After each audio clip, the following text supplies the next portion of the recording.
这里就是武汉最牛最霸气的钉子户，钉在这个市中心的黄金地段，可以看看这边到处都是高楼大厦，高的呢甚至有30多层高。旁边呢这边钉子户就在我们眼前，感觉就不是同一个时代的产物。我记得在我农村老家很多这样的房子，他们好像始建于上世纪的80、90年代，是那种私房。然后这边呢居然还有这种电梯啊，在这个人行天桥上面，连这个人行天桥啊都修弯了。等会儿呢用镜头给大家展示。这边呢是告诉大家，乘坐电梯啊优先乘坐的一些人群，就是一些弱势群体。不得不说啊，武汉真的是一个非常有爱心的一个城市，关照弱势群体，专门为他们设置了一个电梯。其他的正常的人呢就可以乘坐那个走楼梯或者是手扶梯上来。大家可以看一下啊，电梯里面是这样子的，总共呢只能从上面下面1楼和2楼上下来回走动。不得不说啊，一个城市的进步啊与发展呢离不开对弱势群体的一个关照。看一看这个上面呢，这个我们到1楼了，电梯门马上就要打开了。映入我们眼帘的就是武汉最牛最霸气的钉子户，就钉在这个市中心黄金地段。大家可以看一看，这个人行天桥啊都是绕弯而建的，这下面呢是非常缓滑的。我现在是离武汉汉口火车站只有不到1000米的一个位置，这个位置真的是武汉的市中心黄金地段，周围的高楼大厦已经拔地而起了。曾经跟他住在一起的邻居啊、朋友啊都已经被拆迁拆走了，只有他一个人独守空房在这里，不知道是不是以泪洗面，还是每天喜笑颜开。以泪洗面是现在房子应该不会大拆大建了，所以他的拆迁也落空了，那个3000万的梦想也估计也没了。看到没有，这边呢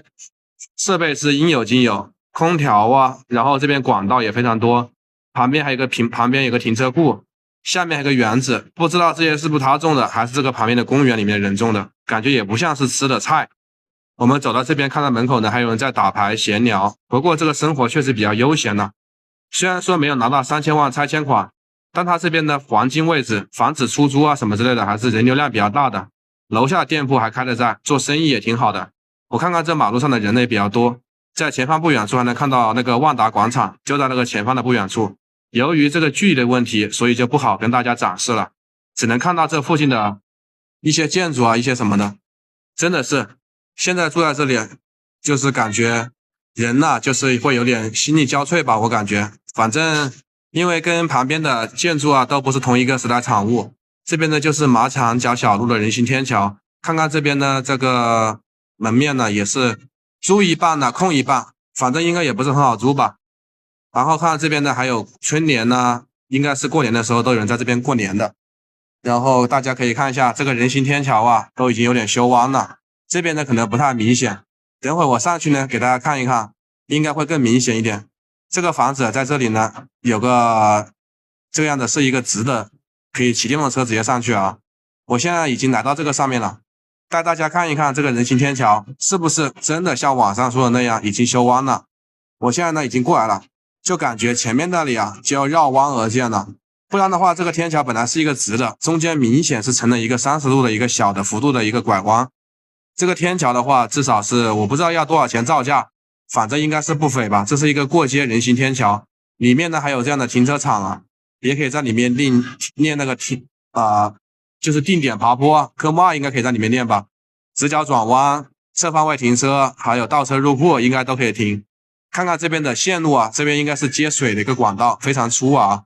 不知道是接天然气的还是接管道的。反正就是天然气应该是用不上的，自来水应该是可以用得上的。看看这旁边还停了2辆小车，上面写的是教练车还是什么车，看到没有，应该是属于一个小的一个驾校一样的。旁边还有 S 型转弯，还有这个定点爬坡起步。反正这个房子的话，如果现在出租的话，应该能租不少钱吧，因为它里面的空间还是比较大的。看看每一个窗户代表的一个房间，正眼望过去有10个房间，还不算1楼的门面，对不对？所以说一年的话，你就算一整个房子租出去5000块钱一个月，应该也不止吧，1万块钱一个月，一年有12万，10年的话就是120万，然后3000万的话大概得200年才能回本吧，我算的应该没错吧，200年差不多吧。看看这个马路还是双向的，6车道的，非常宽啊。